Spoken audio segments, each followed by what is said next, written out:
Bonjour, je suis Annie Thériault, nutritionniste. On m'a mis au défi aujourd'hui de faire une épicerie économique pour une personne de 65 ans et plus qui vit seule. Alors, on a 50 $ en poche pour faire ensemble une épicerie santé.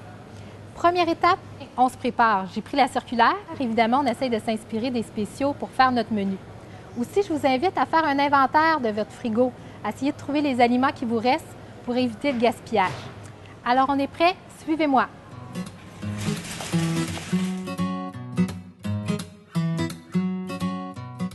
Alors, on débute avec les fruits et légumes. Donc, on profite des rabais de la saison. Évidemment, on essaie d'avoir les fruits les plus colorés. On va aller chercher les vitamines, les minéraux, les fibres alimentaires aussi. Donc, on se prend une grande variété de fruits et légumes.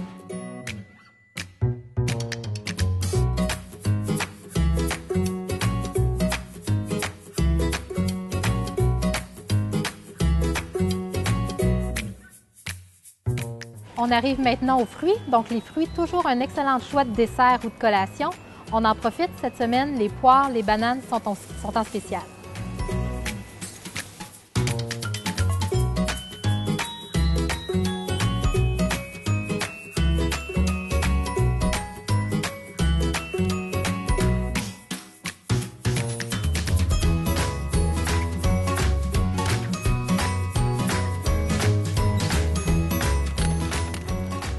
Au rayon des surgelés, on peut aussi faire de très bons choix pour les fruits et les légumes. En fait, ils sont tout aussi frais que ceux qu'on retrouve sur les étagères.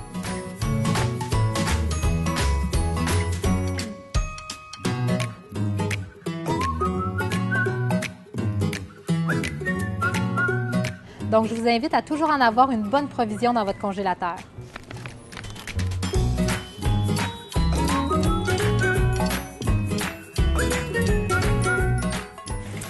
Alors, le deuxième groupe d'aliments, on va regarder ici les viandes et substituts. Les viandes et substituts, très importants à tous les repas. On veut s'assurer d'avoir une bonne source de protéines dans votre assiette. Je vous suggère ici, évidemment, de prendre les viandes en spécial. On tente de prendre les viandes les plus maigres possibles et les moins transformées possibles. Donc, on évite tout ce qui est charcuterie. C'est très riche en sodium, on va le voir tantôt. Puis, tous les poissons, les viandes panées aussi, c'est un mauvais choix. Donc, on prend les viandes les plus maigres, je le répète. Et aussi, on n'oublie pas les substituts. On va aller voir tantôt se chercher du thon, des œufs, des légumineuses aussi qui pourraient être une bonne idée.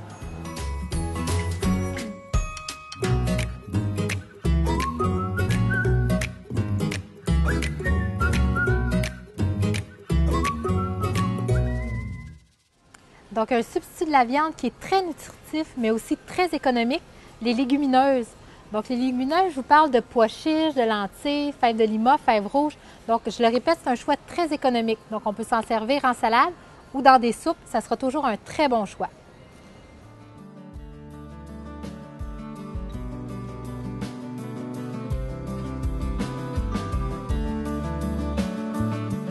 Par rapport à la charcuterie, le gros problème, en fait, c'est la quantité de sodium, donc de sel qu'ils contiennent.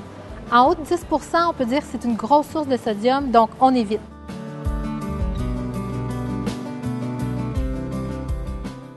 Si on regarde les charcuteries, on est plus autour de 30. Ici, on est à 32, 20 %. Donc, c'est des produits très salés qu'on devrait consommer seulement à l'occasion.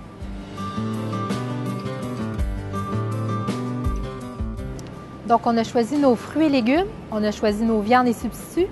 On poursuit avec les produits céréaliers.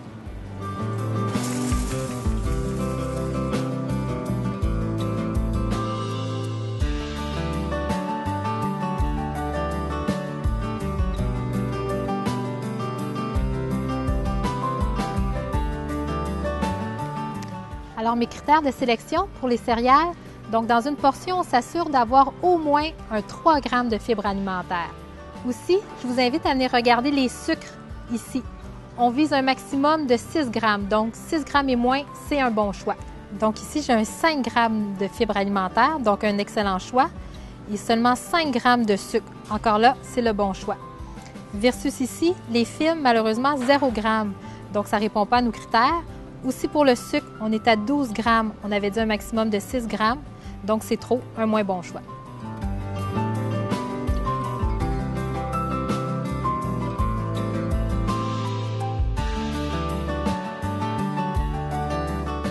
Donc pour les pains, mon critère de sélection va encore être les fibres. Dans les produits céréaliers, on veut avoir le plus de fibres possible. Donc, je vous dirais un minimum de 2 grammes de fibres par tranche. Aussi, on va s'assurer que le premier ingrédient, ça soit de la farine de blé entier ou de la farine intégrale. Ici, plusieurs pains répondent à mes critères. Donc, tant qu'à choisir, choisissez votre boulangerie locale. Pour les plats d'accompagnement, je vous invite à varier d'une semaine à l'autre. Donc, évidemment, dans un emballage, on a plusieurs portions. Donc, on varie entre le riz, le quinoa, le millet ou l'orge.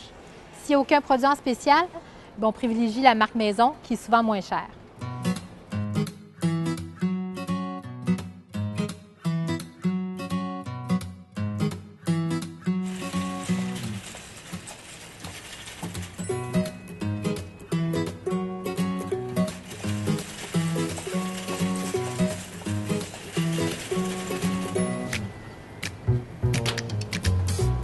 Il ne faudrait surtout pas oublier les produits laitiers.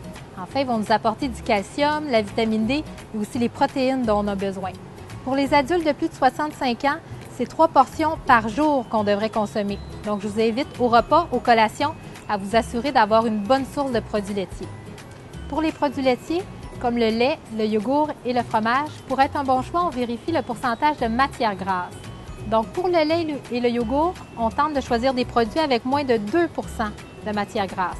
Donc, ici, on est à 1,5, c'est un bon choix. Pour le fromage, on va tenter de faire un bon choix avec moins de 20 de matière grasse.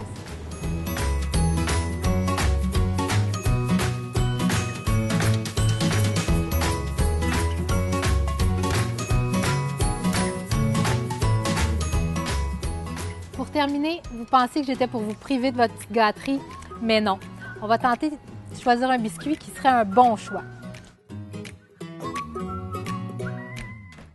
Si on compare 2 boîtes, ce qui serait important de regarder, je regarderai principalement les gras saturés et les gras trans.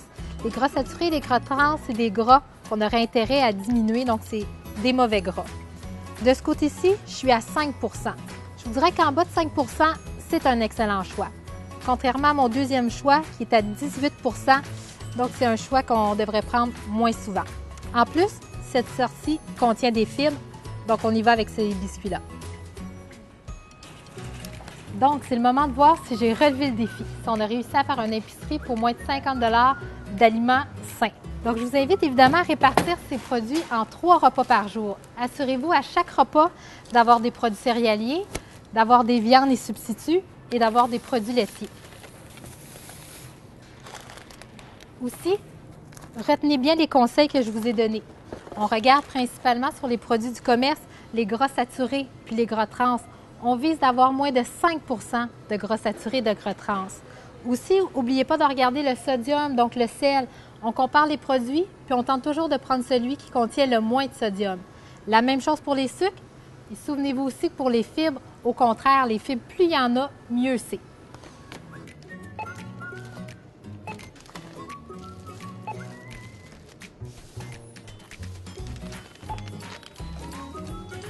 J'avais comme défi de faire une épicerie de moins de 50 $ avec des produits sains et équilibrés pour une personne, une semaine avec 3 repas par jour. Est-ce que j'ai relevé le défi? Et oui, pour moins de 50 $, il y a façon de bien se nourrir pour une semaine. Maintenant, à vous de relever le défi. Merci d'avoir été là.